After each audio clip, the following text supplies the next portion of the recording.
Hey, how's it going? It's Alex Serrato here for another video.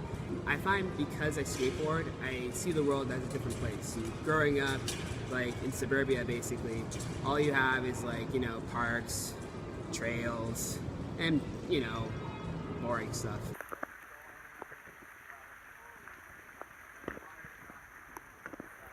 Aw, it's gone. But skateboarding opened up a whole new world that I never would have thought to really think about or even see. As a skateboarder, I appreciate architecture in a way that it's kind of nerdy, in a sense. If you've ever seen a skate park or been to a skate park, you know, you see all the different ways that we use it.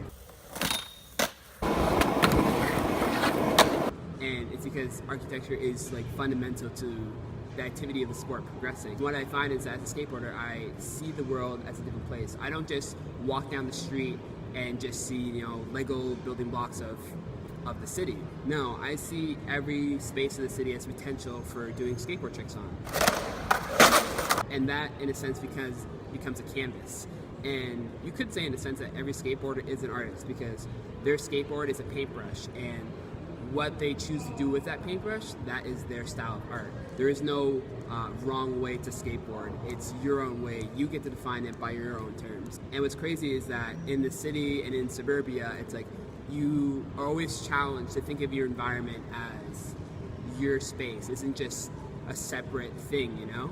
And that's what I find is interesting in the past. Like in the 70s and the 80s, like you had magazines that would show like a photo of skateboarding, but there was no videos to kind of show how that skater got to that trick in the photo. And so when videos came into it, for example with the Bones Brigade video, that really changed the tone for what people thought of skateboarding at a macro level. And once people realized, oh, we can film ourselves skateboarding, that's when it really blew up. And so nowadays you have people filming themselves on Instagram because now everyone has a camera in their pocket, and now everywhere it's like a potential for a giant canvas basically. Because of that, like, now the city is not just some boring place that you just go walking in or you just visit like a couple of times a year.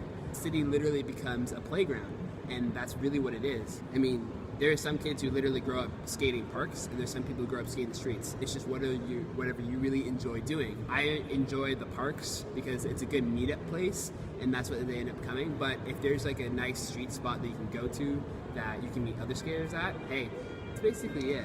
I'll be having another video next couple of weeks more about how to take care of your skateboard, what are the basics of skateboarding. But thanks for tuning in.